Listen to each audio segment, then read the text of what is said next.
جو FATF کے تحت قانون سازی ہوئی ہے۔ شرمندگی والی بات یہ ہے کہ جب قانون لکھا جاتا ہے، بل تیار کیا جاتا ہے اور ایوان کے ممبران کے سامنے رکھا جاتا ہے تو اس پر اس بل کا مقصد لکھا جاتا ہے، 2-4 جملوں میں مقصد بیان کیا جاتا ہے کہ ہم یہ قانون سازی کیوں کر رہے ہیں۔ تو اس میں لکھا ہے کہ FATF کہتا ہے کہ ہم قانون سازی کریں۔ جب ہم نے بل کے اوپر یہ لکھ دیا کہ FATF کہتا ہے کہ ہم قانون سازی کریں، آپ بتائیں پاکستان کی آزادی کہاں چلی گئی اور پارلیمنٹ کی خود مختاری کہاں چلی گئی؟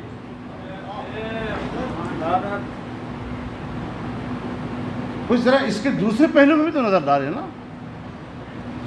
اگر کوئی جھک مارنی ہی ہے آپ نے تو کم از کم اتنا تو کرو کہ یہ ہماری ضرورت ہے اور پاکستان کی ضرورت ہے۔ لوگوں سے کہتے ہو ہم نے پاکستان کو بچایا ہے اور وہاں لکھ رہے ہو کہ FATF کہتا ہے کہ اس طرح کرو۔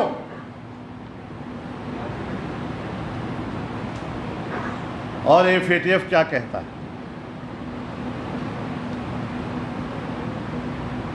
کہتا ہے کہ اگر اقوام متحدہ ایک قرارداد پاس کر لے اور اس قرارداد کا یہ تقاضا ہو کہ وہ 2، 3 اور 4 گھنٹوں کے اندر اندر اس پر تعمیل ہو، اس پر عمل درآمد ہو، اگر کوئی ادارہ یا اس ادارے کا کوئی فرد اگر اس کی عمل درآمد میں رکاوٹ ڈالے گا، اس کو ناکام بنانے کی کوشش کرے گا، تو پھر اس کو سزا دی جائے گی۔ اور وہ سزا اگر ادارے کی قیادت ہے تو 10 سال قید، اس کا رکن ہے تو 5 سال قید، اگر ادارے کی قیادت ہے تو 5 کروڑ روپے جرمانہ، اور اگر نیچے اراکین ہے تو 2.5 کروڑ روپے جرمانہ، اور دونوں بھی ہو سکتے۔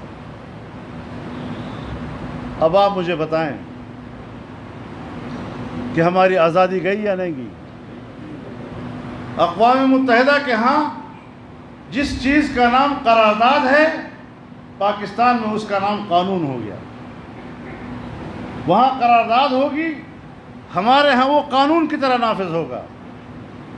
اگر وہ کہہ دے کہ پاکستان کے آئین میں اسلامی دفعات ختم کر دیے جائیں، یہ انسانی حقوق کے خلاف ہے نعوذ باللہ، تو پھر آپ پر لازم ہوگا کہ آپ قانون سازی کریں گے۔ اگر وہ کہہ دیں کہ کشمیر کے مسئلے کو اب یوں کرنا چاہیے، تو آپ سے جس طرح وہ کہے گا آپ کریں گے۔ ہم تو اپنے ملک کے اندر بھی اس کے جغرافیے کے مالک نہ رہے، اس کے آئین کے مالک نہ رہے، اپنے قانون کے مالک نہیں رہے، اور جو چیز باہر سے تبدیل کرائی جائے گی اب ہم اس کے پابند ہیں۔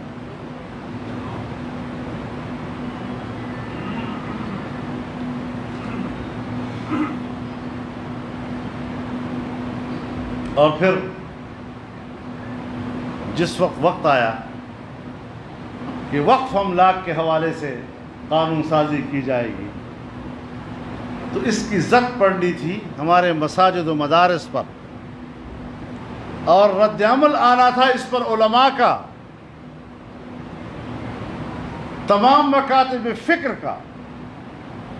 جب اس کی قانون سازی کا مرحلہ آیا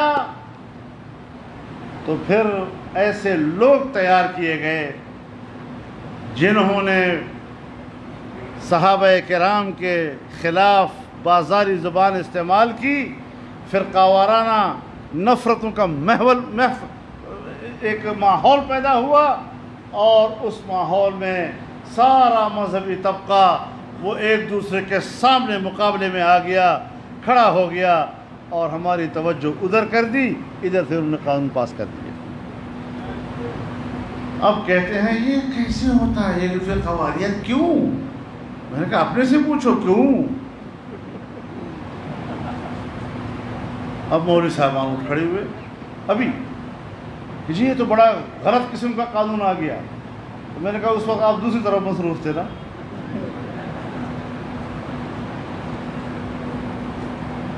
اب جب ماحول جذباتی ہو جاتا ہے تو پھر اس میں معقول بات کرنا جرم ہو جاتا ہے.